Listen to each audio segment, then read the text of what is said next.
अपने बैग के लिए क्या वे बैठ जाए।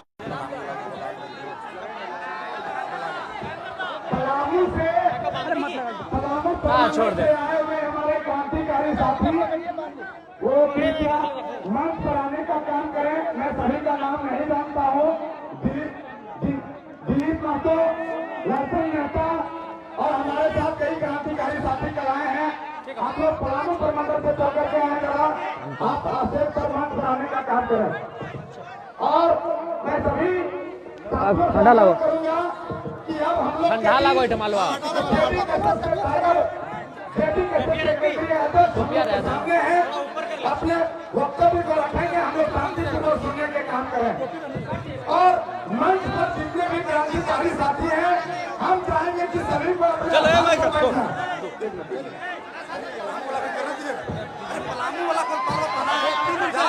पलामू का 3 दिन से टीम यहाँ पे है।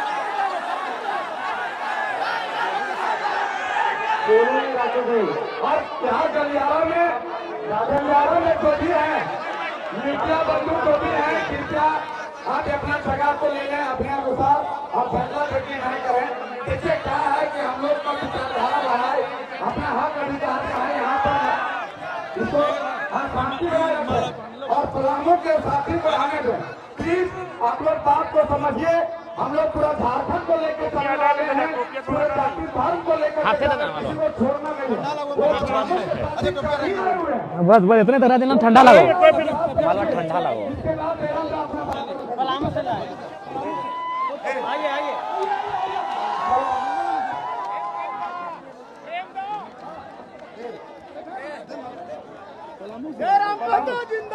जिंदाबाद जिंदाबाद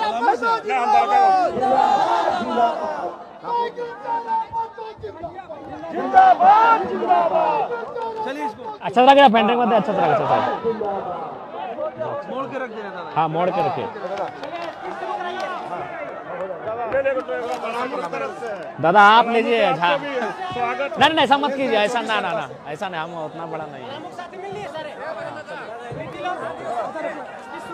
नहीं सब टाइगर का स्पेस सभी थोड़े होने वाला है, इसलिए आप एक भाई बनाए रखें। टाइगर हाँ तो पेड़ पीन ले। टोपिया से चेहरा ढक जा रहा है। टोपिया हम रख कर लिया चेहरा ढक जाता है। पलामू प्रमंडल से ठीक है। पलामू से पलामू से आए हुए अपनी जगह में तो ही हो पाएगा। अच्छे से रहें, क्रांतिकारी सभी बैठ जाएं, आप ग्रहण कर लें।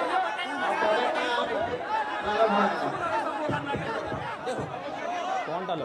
हेलो देखा हेलो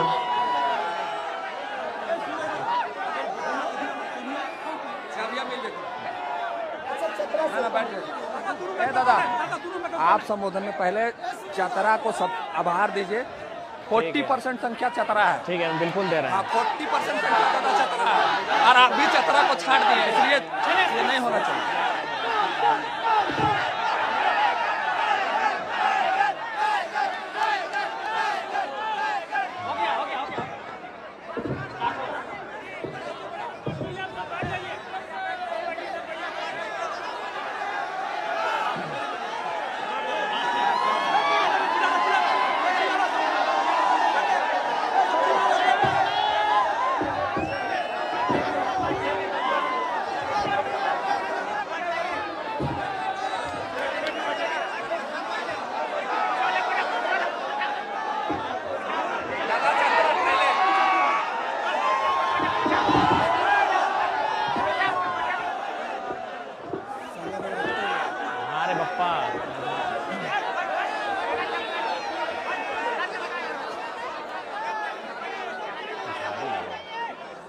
भारी भारी लगा भारी।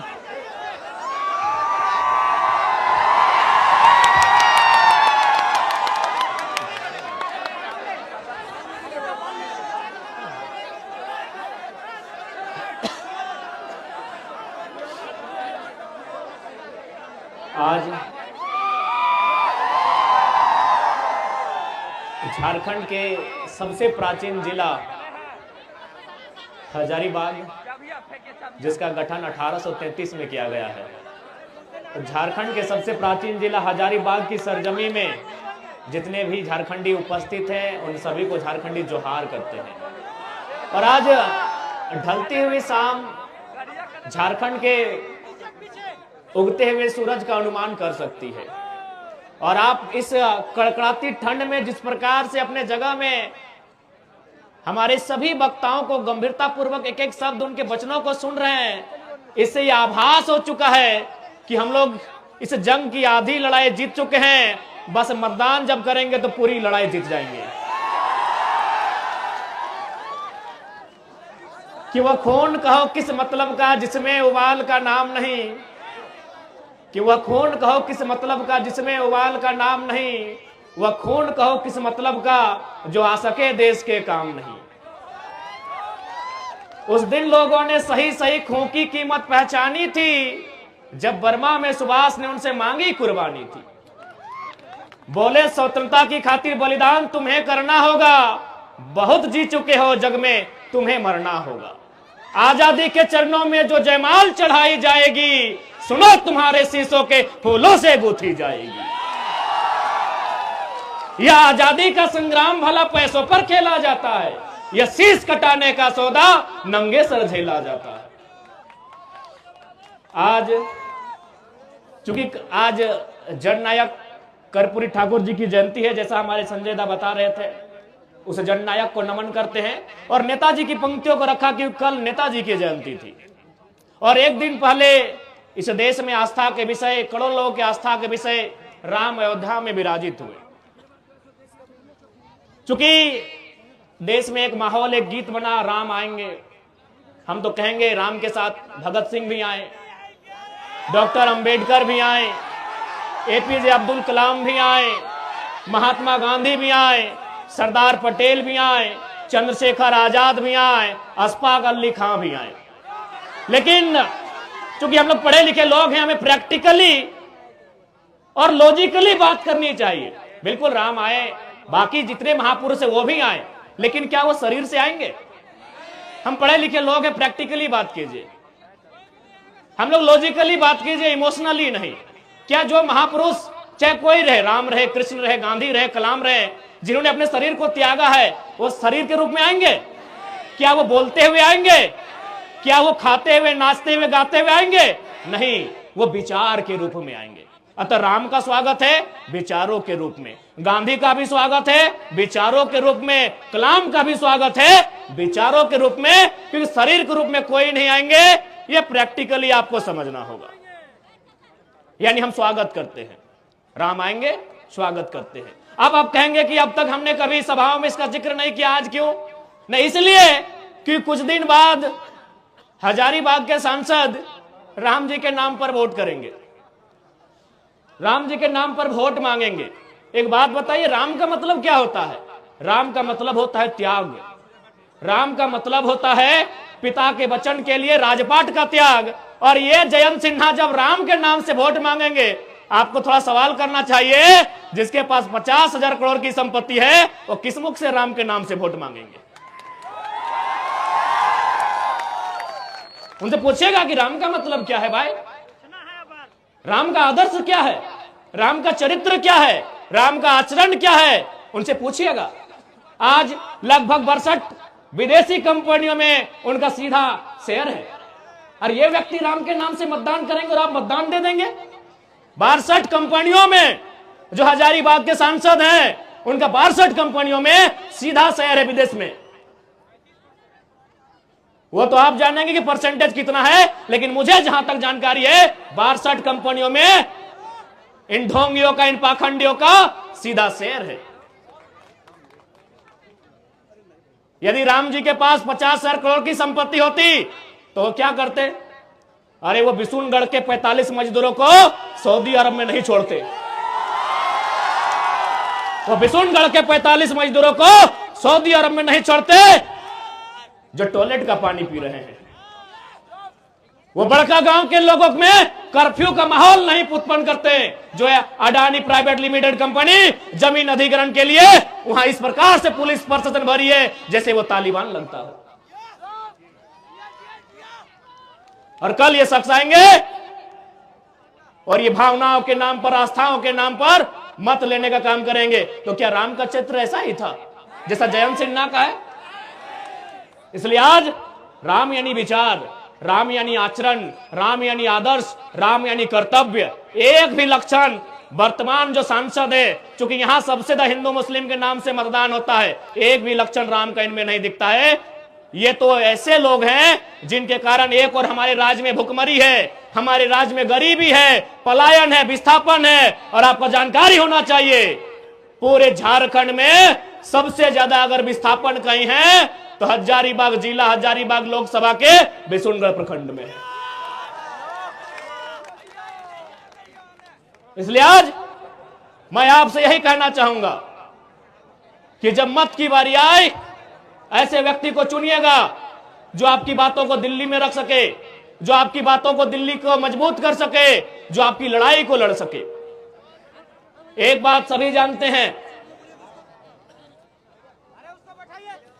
चाहे मीडिया के कर्मी हो या प्रशासन के लोग हो या सरकारी कर्मचारी हो, हर कोई यहां अपने इस जीवन में चाहता है कुछ संपत्ति का अर्जन करके चले जाए। लेकिन आपको जानकारी होनी चाहिए, आज जिस प्रकार से झारखंड का माहौल बना है, कहीं सड़क चौड़ीकरण के नाम पे, कहीं डैम के नाम में, कहीं तालाब के नाम में, कहीं माइंस के नाम में, कहीं फैक्ट्री स्थापित करने के नाम में हमारी जमीनें कौड़ी के भाव ले रहे हैं। यदि आज हमारे पास दिल्ली में शख्स नहीं होगा जो हमारे लिए लड़ सके, तो आने वाले दिन ऐसा होगा कि झारखंड एक खंडहर के रूप में होगा, हम और आप केवल तमाशा देखेंगे। मैं एक आपके माननीय सांसद के करतूत सुनाता हूं। करतूत और कारनामा में फर्क होता है, जैसे क्लेवर और कनिंग होने में फर्क होता है। दोनों का मतलब चालाक होता है, लेकिन एक का मतलब धूर्त होता है।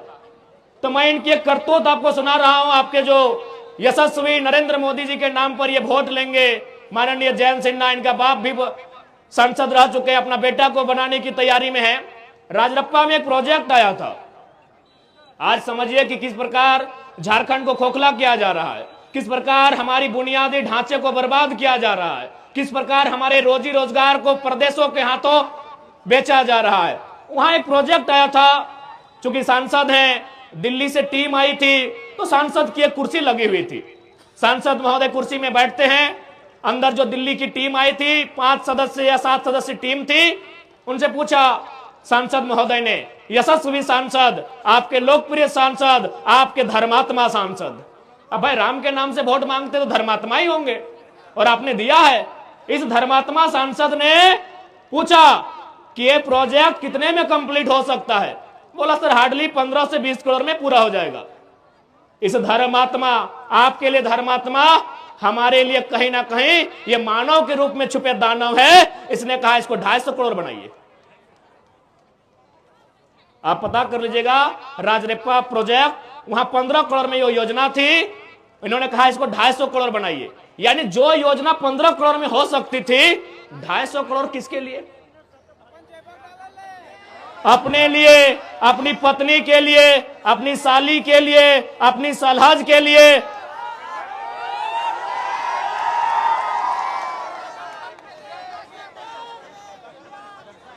बाकी हमें बताने की आवश्यकता नहीं है कैसे दुराचारी लोग हैं ये। वास्तव में राम भी उनको मानते हैं जो अंतरात्मा से और दिल से मानते हैं। ये लोग अपने पाप को छुपाने के लिए केवल जबान से राम का नाम लेते हैं। अगर वास्तव में राम को आदर्श मानते हैं, मैं आज इस हजारों की भीड़ से, सम्मानित मीडिया बंधुओं के बीच से, मीडिया की बहनों के बीच से हजारीबाग के सांसद को चुनौती देता हूं कि वास्तव में अगर आप राम को मानते हैं तो 50,000 करोड़ की संपत्ति में 1,000 करोड़ रखिए, बाकी उन 50,000 करोड़ आप जनता को दान कर दीजिए। यह राम का चरित्र हो सकता है, यह राम का आदर्श हो सकता है। 50 को कंपनी जो विदेश में चलेगी, आपका वहां 30-35% शेयर रहेगा, और झारखंड में जनता को केवल बरगलाना के ये लोग काम करते हैं। आज ये झारखंड गरीब नहीं है मेरे साथियों, मेरी माताओं, मेरे बहनों, मेरे बुद्धिजीवी अभिभावकों, इस झारखंड को गरीब बनाया जाता है। ये झारखंड नहीं है गरीब, इस राज को जानबूझ के ये लोग बर्बाद करने पर तुले हैं, और ये हमारा और आपका कर्तव्य बनता है कि इस राज की उन्नति कैसे हो, इस राज का हितार्थ कैसे हो, इस राज को बचाया कैसे जाए, और इस राज को अव्वल दर्जे का राज बनाया कैसे जाए। चूंकि अगर हम स्थानीयता के मुद्दे से आए थे, और यदि हम लोग स्थानीयता की बात नहीं करें तो शायद बेईमानी होगी। आज बहुत सारे लोग, और साथ साथ राम जी ने तो हमारे 1932 के खतियान को भी मजबूत किया है। राम जी ने हमारे 1932 के खतियान को भी मजबूत किया है। अब आप बोलेंगे कैसे? राम जी का विवाद कब का है? 1528 का है। समाधान कब हुआ? 21वीं सदी में। समाधान किन्होंने करवाया? लोकतंत्र ने। लोकतंत्र ने। तो भाई जब मुगलों के काल की समस्या का समाधान लोकतंत्र में हो सकता है, तो हम तो अंग्रेजों की काल की समस्या का समाधान मांग रहे हैं। हम तो अंग्रेजों की काल की समस्या का समाधान मांग रहे हैं। तो राम जी ने तो तमाम विस्थापितों को मजबूती दिया है। तमाम विस्थापितों को, जिनका जमीन 50 साल पहले टाटा ने लिया है, डीवीसी ने लिया है, वेदांता ने लिया है, सीसीएल ने लिया है, बीसीसीएल ने लिया है, ईसीएल ने लिया है, एचईसी ने लिया है, हिंडाल्को ने लिया है, मगध, आम्रपाली, एनटीपीसी ने लिया है, 50 साल पहले लिया है। जब राम जी की समस्या का समाधान 500 साल बाद यही लोकतंत्र का बुनियादी, यही लोकतंत्र का सर्वोच्च न्यायालय करता है, तो 50 साल पहले जो हमारा जमीन अधिग्रहण हुआ है विकास के नाम पे, जो आज खाली पड़ा है, जो टाटा के कब्जे में है, कहीं एचईसी के कब्जे में है, कहीं हिंडाल्को के कब्जे में है, कहीं एनटीपीसी के कब्जे में है, तो क्या हमारा भी अधिकार नहीं बनता है कि लोकतंत्र उसका समाधान करे? बनता है कि नहीं बनता है भाई? हमारे भी बाप दादा ने मात्र 50 साल पहले जमीन दिया है। एनटीपीसी को दिया है कोयला खोदने के लिए, मगध, आम्रपाली को दिया है, टंडवा में दिया है, पिपरवार में दिया है, राय बचरा में दिया है, बड़का गांव में दिया है, गोंदलपुरा में देने वाले हैं, लेने वाले हैं। वो कर्फ्यू का माहौल है। यहीं बिशुनगढ़ में कोणार्क डैम के माध्यम से दिए हैं। तो हमें भी इस लोकतंत्र में उतनी ही आस्था है। तो हमारी भी जो जमीनें, क्योंकि भारत का कानून भी कहता है यदि किसी कंपनी ने, किसी फैक्ट्री ने आपसे जमीन अधिग्रहण किया है और उस जमीन पर अगर कोई काम नहीं हो रहा है, तो बाकायदा राज्य सरकार को चाहिए वह जमीनें रैयत को वापस करना चाहिए। तो लोग कहते हैं भाई अंग्रेजों के काल का है। हमने तो बता दिया मुगल काल की समस्या का समाधान लोकतंत्र के माध्यम से हुआ। अब एक बात बताइए, जो लोग कहते हैं ये अंग्रेजों की काल की समस्या है, अंग्रेजों का कानून है, तो भारत के बुद्धिजीवी लोग बताए तो कि भारत का क्या है? भारत के लोग हमें बताएं। हम लोग थोड़ा कम पढ़े लिखे नौजवान हैं, अभी पढ़ाई लिखाई कर ही रहे। भारत का है क्या? अरे भारत की प्रस्तावना फ्रांस से, भारत का मौलिक अधिकार संयुक्त राज्य अमेरिका से, भारत का नीति तत्व आयरलैंड से, भारत के मौलिक कर्तव्य रसिया से, भारत का राष्ट्रपति संयुक्त राज्य अमेरिका से, भारत की सांसद ब्रिटेन से, भारत का संघीय ढांचा कनाडा से, भारत का आपातकाल जर्मनी से, भारत की संवर्ती सूची ऑस्ट्रेलिया से। तो 1932 अंग्रेजों को कहने चलेगा? ये व्यवस्थाएं अंग्रेजों की, ये व्यवस्थाएं अंग्रेजों की। अच्छा एक बात बताइए, हजारीबाग में अभी डीसी है ना, गर्म कर देते। डीसी मतलब समझते हैं आप लोग? Deputy collector. अच्छा एक बात बताइए, कलेक्टर का मतलब क्या होता है? कलेक्टर शब्द कहां से आया? कलेक्टर शब्द आया है कलेक्ट से। कलेक्ट मैंने क्या होता है? कलेक्ट करना, कोनो चीज इकट्ठा करना, जमा करना। तो भाई ये कलेक्टर लोग अंग्रेज के टाइम क्या करते थे? कलेक्ट करते थे। व्यापारियों से, किसानों से लगान कलेक्ट करते थे, खजाना कलेक्ट करते थे। इसीलिए इन्हें कलेक्टर की उपाधि दी गई थी। अब क्या हुआ? एक प्रमंडल चूंकि हजारीबाग में है, वहां आता है डिविजनल कमिश्नर। डिविजनल कमिश्नर समझते हैं ना? यानी प्रमंडल के आयुक्त। कमिश्नर का मतलब क्या होता है? यानी कलेक्टर जो पैसा, जो खजाना, जो धान चार, सोना चांदी कलेक्ट करके ले जाते थे, उस पैसे को सुरक्षित अंग्रेजों तक, ब्रिटेन तक कमीशन लेके जो पहुंचाता था उसे कमिश्नर कहते थे। कमीशन कहां से आया? कमिश्नर शब्द कमीशन से आया है। तो भाई अंग्रेजों का कलेक्टर चल रहा है, अंग्रेजों का कमिश्नर चल रहा है, तो 1932 का खातियान काहे नहीं चलेगा? काहे नहीं चलेगा? अभी बताइए, क्या हमारी लड़ाई गलत है? ये हमारी मांग गलत है? जी नहीं, बस हमारे लोगों को जानबूझकर कमजोर बना के रखा गया है, क्योंकि सारा समस्या है यहां की खनिज। यहां के कण कण में खनिज है, यहां के पहाड़ में, यहां के पर्वत में, यहां के पठार में, यहां के जंगल में, यहां के नदी में। नदी में नहीं समझे क्या? अरे दामोदर नदी को भी लोग चेंज करना चाहता था। ये पैसे के लालची लोग, चूंकि दामोदर नदी के नीचे मैक्सिमम कोयला है, ये लोग दामोदर नदी के बहाव को बदलना चाहता था। यानी यहाँ के पहाड़ में खनिज, यहाँ के नदी में खनिज, यहाँ के नालों में खनिज। इसीलिए जानबूझ के झारखंड की व्यवस्था को चौपट किया गया है। अब आप कहेंगे कैसे? चूंकि हजारीबाग को मैंने अक्सर कहा है, ये एजुकेशन हब है, शैक्षणिक राजधानी है। अगर रांची राजधानी, दुमका उपराजधानी, कोडरमा अभ्रक राजधानी, धनबाद कोयला राजधानी, जमशेदपुर स्टील राजधानी, तो हजारीबाग शैक्षणिक राजधानी है। अब कैसे व्यवस्था को यहां का नेशनल नाबूद किया गया है, सुनिए। हम 2011 बैच के इंटर ऑफ साइंस के स्टूडेंट हैं। हो सके कोई 12 वाले होंगे, कोई 13 वाले होंगे, कोई 10 वाले होंगे, कोई 9 वाले होंगे। ईमानदारी से बताइए, उस समय इंटर का रिजल्ट क्या होता था? खासकर इंटर ऑफ साइंस का बताइए। मैं बता रहा हूं 2011 में 28%। गंभीरता पूर्वक सुनिएगा कि कैसे एक सिस्टम काम कर रहा है जो झारखंड को दिन प्रतिदिन खोखला कर रहा है।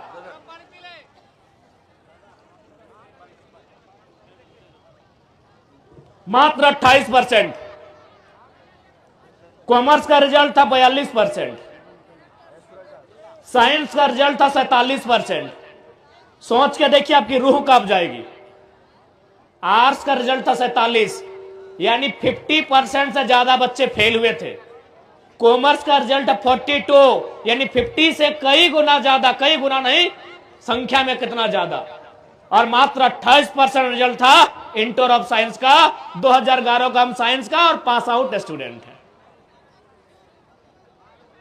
यानी सोच के देखिए, जब हमारे बच्चे पढ़ेंगे नहीं, जब ये इंजीनियर नहीं बनेंगे, जब ये मेडिकल में नहीं जाएंगे, तो आगे जाकर कैसे राज्य को संभालेंगे? वियतनाम और फ्रांस की कहानी आपने पढ़ा होगा। वो तो आपने वियतनाम और फ्रांस के बारे में पढ़ा है। ये लोग झारखंड में चरितार्थ करके बैठे हैं। हमारे रिजल्ट को शून्य करके रखा था, हमारे रिजल्ट को डाउन करके रखा था। उतना छोड़िए, अभी आप कल का या परसों का अखबार पढ़े होंगे, धनबाद से नवोदय में 26 बच्चों का चयन हुआ है। हमको लगता है 20 बच्चे बिहार के हैं। यानी आपके बच्चे, नवोदय का मतलब आप भी जानते हैं। हर फैमिली का ड्रीम होता है कि अपना बच्चा को नवोदय भेजे, अपना बच्चा को सैनिक स्कूल भेजे, क्योंकि बाकी स्कूल में खिचड़ी के अलावा ठीक कुछ नहीं मिलता है। नेतरहाट, अच्छा माफी चाहेंगे, नेतरहाट है ना मिथिलेश दा। आज जितने भी नौजवान यहां बैठे हैं, आपके घर में बेटा या बेटी जब जन्म लेती है और आप पहला प्रयास यही करते हैं कि अपना बच्चा को नेतरहाट भेजेंगे, सैनिक स्कूल में भेजेंगे। तमन्ना होती है कि नहीं? लेकिन वहां भी बाहर के लोगों का कब्जा है। हमारे बच्चे कहां मिलेंगे? जहां स्कूल का ड्रेस कभी पीला कभी हरा होगा वहां मिलेंगे, और जहां खिचड़ी 2-3 वैरायटी में मिलेगी वहां मिलेंगे। जहां गुणवत्तापूर्ण शिक्षा मिलेगी, नेतरहाट जैसे संस्थान में, सैनिक कॉलेज जैसे संस्थान में, नवोदय जैसे संस्थान में, वहां भी यूपी बिहार के लोगों का कब्जा है। यह गलत है कि नहीं, आप बताइए। अरे भाई, लोग बोलते हैं कि आप बाहरी भीतरी करते हैं। हम लोग नफरत नहीं बांटते हैं, आप हमसे नफरत करते हैं कि हमें जानबूझकर फेल करते हैं। आप हमें मौका नहीं देते हैं। एक बात बताइए, यहीं बगल में विनोबा भावे यूनिवर्सिटी है, क्या हमने कभी गेट पर जाकर यह कहा कि एचओडी सर गो बैक, आप यूपी से हैं चले जाएं, आप राजस्थान से चले जाएं, आप बिहार से चले जाएं? क्या हमने कहा? नहीं कहा।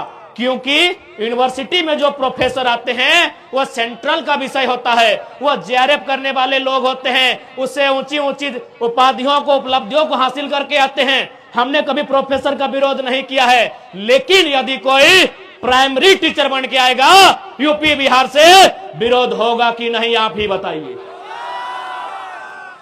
होगा कि नहीं?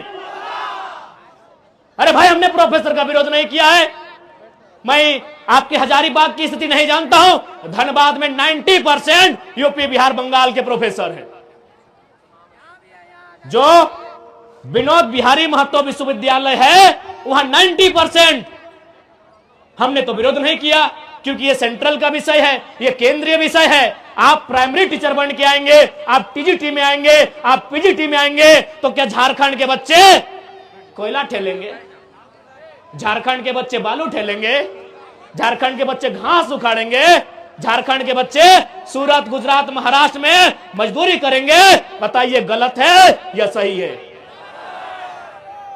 हमने कभी डीसी का विरोध किया है कि डीसी गो बैक, आप झारखंड के नहीं है? एसपी गो बैक, आप झारखंड के नहीं है? नहीं, क्योंकि ये आईएएस आईपीएस का कैडर है। ये यूपीएससी देश की सर्वोच्च परीक्षा को पास करके आते हैं। पूरे देश में उनको कैडर के हिसाब से चुनने का अधिकार होता है। ये सेंट्रल विषय है, हमने आज तक विरोध नहीं किया है। DC go back, SP go back, DIG go back, chief secretary go back, हमने आज तक विरोध नहीं किया है। लेकिन यदि कोई बड़ा बाबू बन के आएगा, दरोगा बन के आएगा, थाना प्रभारी बन के आएगा, यूपी बिहार बंगाल एमपी गुजरात के लोग विरोध करेंगे। आप हमें अच्छा कहें बुरा कहें, हम अपने स्टैंड में कायम हैं। हम अपने स्टैंड में कायम हैं। आप डीसी बन के आए, फूल की माला, गुलदस्ता, 100 लोढ़ा के सम्मान करेंगे। आप एसपी बन के आए, स्वागत करेंगे। आप बड़ा बहू बन के आएंगे, बिल्कुल स्वागत नहीं करेंगे, हम आपका विरोध करेंगे। झारखंड बना क्यों है? झारखंड बना क्यों है? आप बताइए इस बात को। इसलिए आज हर एक नौजवान को इस बात को समझना होगा। यूं तो हम लोग ने सोचा था कि हम लोग विधानसभा का चुनाव लड़ेंगे, और हमने सोचा था कि लोकसभा में मनोज दा, संजय दा होंगे, मोती दा होंगे। हमने सोचा था कि हम तो विधानसभा राज्य की चुनाव को लड़ेंगे। लेकिन हम ये भी सोचते हैं कि जब लोकसभा का चुनाव होगा, जब एक तरफ नरेंद्र मोदी की प्रचार होगी, एक तरफ राहुल गांधी का रैलियां होंगी, एक तरफ हमारे हेमंत बाबू, बाबूलाल जी, सुदेश जी की रैलियां होंगी, हमारे कार्यकर्ता निराश हो जाएंगे। तो उन अपने निराश सेनाओं को मजबूती देने के लिए, उन्हें हिम्मत देने के लिए उनका सेनापति लोकसभा के मैदान में होगा। हमारी कोई इच्छा नहीं थी लोकसभा चुनाव लड़ने की। हम तो राज्य के मुद्दों के साथ यहां आए हैं। हम तो राज्य को नेतृत्व करने के लिए लोग हमें उम्मीदें कर रहे हैं। लेकिन लोकसभा में हमारा आना, हमारे साथ साथ हमारे जो भाई आज मंच पे खड़े हैं, इनका लोकसभा में आना, खासकर मेरा, इसलिए कि हमारे सेना का मनोबल कम ना हो। जब सामने सुदेश जी आए, बाबूलाल जी आए, हेमंत जी आए, तो उनके सामने उनका बेटा, उनका सेना नायक झुमरा और पारसनाथ के बीच का टाइगर भी होना चाहिए। हमें पूरा विश्वास है।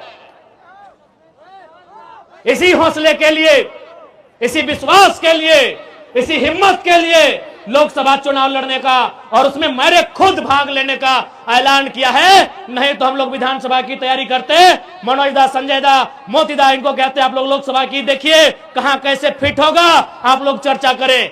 बस अपने कार्यकर्ताओं को, जो हमारे सेना है, उन सेनाओं में शक्ति का संचार करने के लिए हमने उसी सीट को चुना है। और ये सबके आदेश से, निर्देश से, जहां से अगर चढ़ जाएंगे तो पूरा झारखंड दिखाई देगा। उसे झारखंड की सर्वोच्च चोटी पारसनाथ कहते हैं, जो 4480 फीट की ऊंचाई पर है।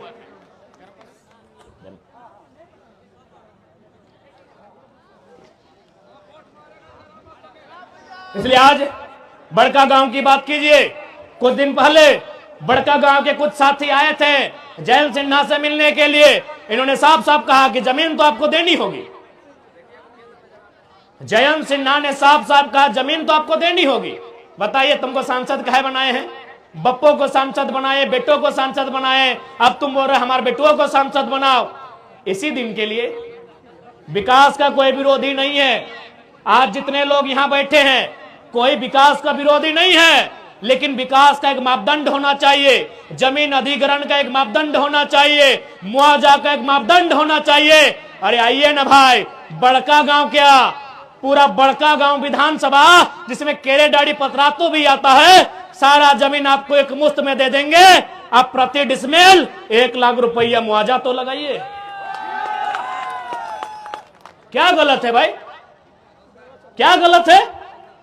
आज ये सब बोलते सरकार की संपत्ति है, सरकार 1947 में बना है, भारत का गणतंत्र 1950 में बना है। ये जमीन चाहे बड़का गांव की रहे, बरही कोडरमा की रहे या धनबाद बोकारो की रहे, उनके बाप दादा नहीं करने से कम 10 पीढ़ी से जोत कोड़ रहे हैं। कम से कम 10 पीढ़ी यानी एक पीढ़ी में 50 साल यानी 500 साल से, मुगलों के काल से, उसके आगे से, कहीं राजा राजवाड़ों के काल से ये जोत कोड़ रहे हैं। बताइए, आप एक झटके में कानून लेके आएंगे, हमारी सारी जमीनों को चट भर में अधिग्रहण करके चले जाएंगे, और किसके लिए? एक व्यक्ति के लिए। उस व्यक्ति का नाम है माननीय श्री 108 श्री गौतम अडानी। एक व्यक्ति के लिए, यही लोकतंत्र है। आज भारतीय जनता पार्टी रामराज के मुद्दे पर है, तो क्या रामराज यही है? अडानी जैसे लोगों के हाथों में देश की संपत्ति? अभी मार के पीट के, मर्जी से नहीं। जाइए पता कीजिए, गोड्डा का प्लांट, आदिवासियों को जबरन मार पीट के जमीन लिया गया, और सारा बिजली बांग्लादेश को, कि हमार पानी हमार पसीना, और बिजली जले तो शेख हसीना। अरे भाई, बिजली देना था तो बांग्लादेश की महारानी शेख हसीना को कहे। हमारे यहाँ शेख भाई बैठे हैं, उनकी खाला जाने शेख फातिमा, उनको बिजली देते, हमको कोई दिक्कत नहीं है। हमारे फरजान खान जी बैठे हैं, उनकी शेख फातिमा को बिजली देते, हमें कोई आपत्ति नहीं है। रिजवान जी भी पीछे बैठे हैं, इनकी खाला जान को देते हैं। क्योंकि यहां कोडरमा के भी साथी आए हैं। हाल ही फिलहाल एक भेल के पदाधिकारी 2 दिन पहले हमसे मिलने आए। उन्होंने कहा कि केटीपीएस में 1000 मेगावाट बिजली का सृजन हो रहा है, 500 मेगावाट दिल्ली को जाएगा, 300 मेगावाट पश्चिम बंगाल को जाएगा, और 200 मेगावाट झारखंड को मिलेगा। दिल्ली में सवाल पूछने वाला कोई माई का लाल नहीं है। काहे दिल्ली भाई, काहे की दिल्ली? जमीन हमारी, जल हमारा, परिश्रम हमारा, श्रम हमारा, तो पहले हमें मिलना चाहिए, फिर दिल्ली को दीजिए, चाहे जिसको दीजिए, हमें आपत्ति नहीं है। 1000 मेगावाट में 500 मेगावाट झारखंड को मिलना था, लेकिन यहां उल्टा होता है, दिल्ली को 500 मेगावाट मिलेगा। अरे हम तो आज तो केवल एक छोटी सी नौकरी के चलते देखते हैं कि बाहरी भीतरी हो रहा है। कभी बड़ा, अपने दिमाग को बड़ा उठाइए, बड़ी बड़ी चीजों को देखिए, आपको पता चलेगा कि कितना अन्याय इस मिट्टी में होता है। हमको अन्याय पता चलता है जब टीचर की बहाली चतरा में, गढ़वा में होती है, मैक्सिमम यूपी बिहार के आते हैं, तब हमें पता चलता है। घर जी भी अच्छा, बढ़िया से जी। लेकिन हमें यह पता नहीं चलता है कि हमारी नदियों में, हमारे डैम में बिजली का उत्पादन होता है, और सारा अन्य प्रदेशों में जाता है, अन्य देशों में जाता है, और हमें डिबरी जलाना नसीब होता है। चतरा में अभियो जल हो, हाँ तो चतरा तो केबीसी में हो। हमें ताज्जुब होता है कि चतरा मैक्सिमम वहां ग्रामीण वोटर हैं, हजारीबाग भी मैक्सिमम ग्रामीण वोटर है। अरे हजारीबाग में टाउन का वोटर कहां है? सदर में। बरही ग्रामीण, मांडू ग्रामीण, रामगढ़ ग्रामीण, बड़का गांव ग्रामीण, और 20-25 साल से इन लोग बाप बेटा कब्जा करके रखा है। कहीं ना कहीं लीडरशिप मर चुकी है झारखंड की, लीडरशिप मर चुकी है झारखंड की। इसलिए लीडरशिप तैयार कीजिए। अगर आप लीडरशिप तैयार नहीं करेंगे तो आज जो दुर्दशा है 20 साल बाद इसकी दुगनी होगी मेरे साथियों। इसलिए मैं आपसे आग्रह करूंगा, मैं आपसे निवेदन करूंगा, लीडरशिप बनाइए। आप लीडरशिप नहीं बनाते हैं, इसीलिए ब्लॉक में जाके झारखंडी लोग चमचागिरी करते हैं। आप लीडरशिप नहीं बनाते हैं, इसीलिए चमचागिरी करते हैं। अब एक दो लड़का लोग आया है, आप लोग बोले अरे ये टाइगरवा तो नेता बनतो, मनजवा नेता बनतो, संजया नेता बनतो, मोतिया नेता बनतो, ये फरजनवा नेता बनतो, रिजवनवा नेता बनतो। तोखनी के बोलियो कि जयंतवा नेता बन सकल है, चतरा के सुनीलवा नेता बन सकल है, पलामू के बिडिया नेता बन सकल है, रांची के संजय सेठवा नेता बन सकल है। तो हमने की दिक्कत है, की खराबी है कि खाली रांची के संजय नेता बनता है कि हजारीबाग के भी संजय के नेता बनना चाहिए? एक्चुअली हम लोग का माइंडसेट, हमारे माइंडसेट में गुलामी है। और ईमानदारी से बोल रहे हैं, ये टाइगर का यूं अचानक आना ये कोई प्लानिंग का हिस्सा नहीं है। हमें कहीं ना कहीं नियति ने अवसर दिया है उस माइंडसेट को बदलने का, और बदले हैं। आप 6 महीना के इतिहास को पढ़िए, पतरातू से लेकर कोल्हान से लेकर संताल परगना में जितना भी मजदूर को मुआवजा मिला है, पढ़िए इतिहास को। इससे पहले 2 लाख 2.5 लाख मिलता था, ओहो नहीं मिलता था। 15 से 20-25 लाख तक का मुआवजा हम लोग दिलाए हैं। हाल ही फिलहाल कल रात को पतरातू में गए थे, वहां 15 लाख का मुआवजा, अभी हम थे भी नहीं, 23 लाख। तो इसका मतलब क्या कि पहले मुआवजा नहीं मिलता था? मिलता था, लेकिन पहले नेताओं का सेटिंग था कि देखिए अगर आपको मुआवजा देना है 10 लाख, उसको आप 5 लाख दीजिए, 2 लाख बगल का डीएसपी को दीजिए, 2 लाख हमको दीजिए, बाकी मैनेज कर देंगे। इस सिस्टम को हमने बदला है कि अब नेताओं की एंट्री पीछे के गेट से नहीं, टाइगर की तरह आगे की गेट से होती है और लाइव मीडिया के सामने होती है। इसलिए आज ये समय की मांग है। बाकी यदि हम लोग को लीडर ही बनना था तो मैं आज फिर आपको बता रहा हूं, हमारे केंद्रीय कमेटी के वरीय साथी पदाधिकारी हैं, उन्होंने फिर आज कहा कि बड़ी पार्टी है 2 सीट दे रही है लोकसभा चुनाव में, बड़ी पार्टी है 2 सीट दे रही है लोकसभा चुनाव में। अगर नेता बनने का होता तो ले लेते, क्योंकि आप भी जानते हैं कि देश के जब चुनाव की बात आती है, एनडीए और इंडिया मजबूत है, और इंडिया की तुलना में एनडीए कहीं मजबूत है। लेकिन दोनों टीमें लगातार हम लोग से संपर्क में है। हम लोग का एक ही लाइन कहना है कि टेंशन मत लीजिए, अगर लड़ते लड़ते हार भी जाएंगे ना तो याद रखना गालिब, शहर की गलियों में, गांव की पगडंडियों में तुम्हारे जीत से चर्चा हमारे हार के होंगे,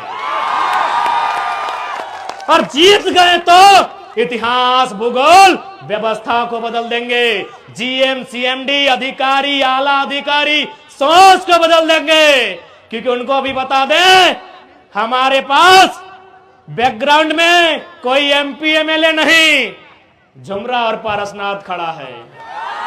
मूड खराब मत कीजिएगा, मूड एकदम मत खराब कीजिएगा। जिंदा रहने यहां कोई नहीं आया है। सूरज भी एक दिन मर जाएगा और धरती भी एक दिन मर जाएगी। कितना साल है? कई अरब साल तो धरती का लाइफ है।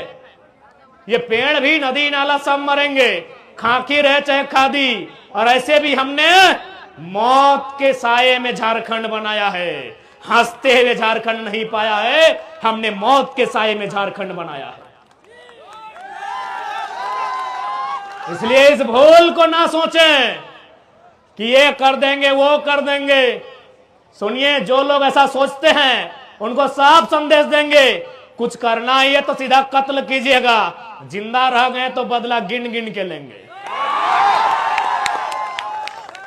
अभी चरही में हम रात ठहरे थे, वहां एक साथी आए, बोले मेरे पिताजी का ब्रेन हेमरेज से डेथ हो गई। हम बोले कहे न, बोला सीओ की बेईमानी से एक छपरा का आदमी 60 एकड़ जमीन हम लोग का कब्जा कर लिया है।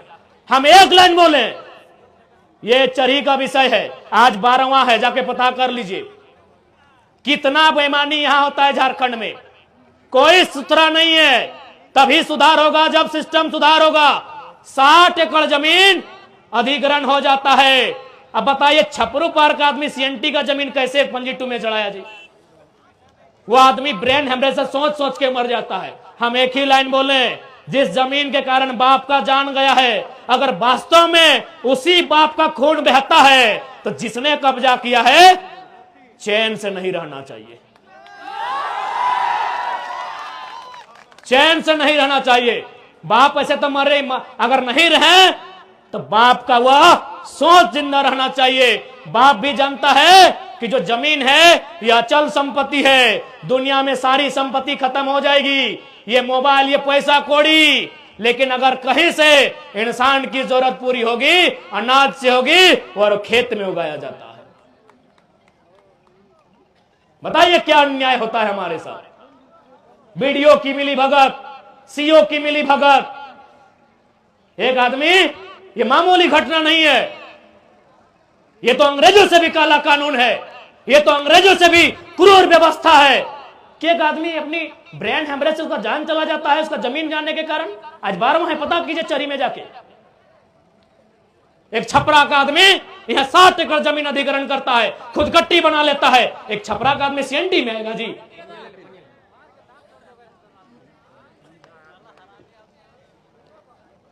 ये आज उसके साथ हुआ है।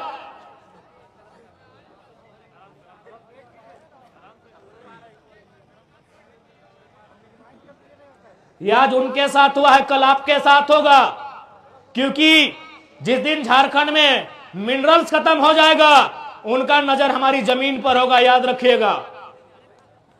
जिस दिन मिनरल्स खत्म हो जाएगा उनका नजर जमीन में होगा। इसीलिए दिल्ली की जब बात आती है, हम लोग दिल्ली में सबसे पहले भूमि अधिग्रहण कानून और वन अधिकार कानून इनको दायरे में रखेंगे कि बिना ग्राम सभा के किसी प्रकार का कोई अधिग्रहण नहीं किया जाएगा।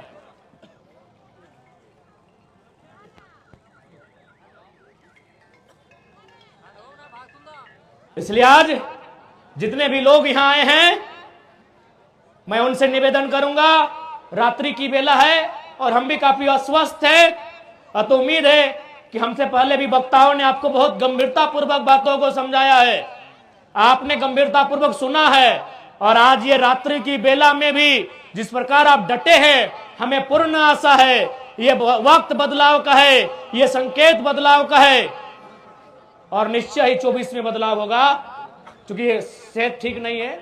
बाकी फिर कभी जय झारखंड, जोहार झारखंड। जितने भी मीडिया कर्मी हैं उनका धन्यवाद, हजारीबाग की आयोजन समिति का धन्यवाद, सभी को जोहार, धन्यवाद।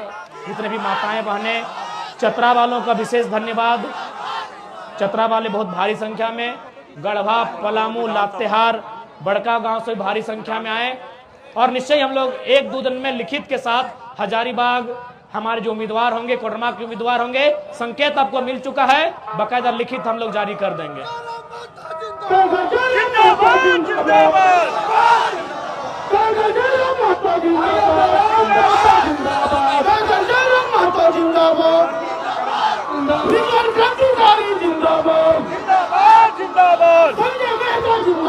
कहाँ रह गया?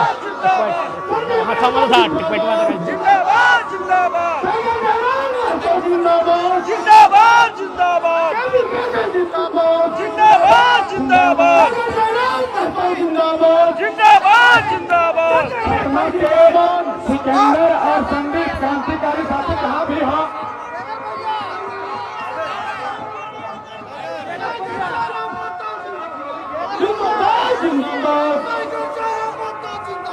जिंदाबाद जिंदाबाद।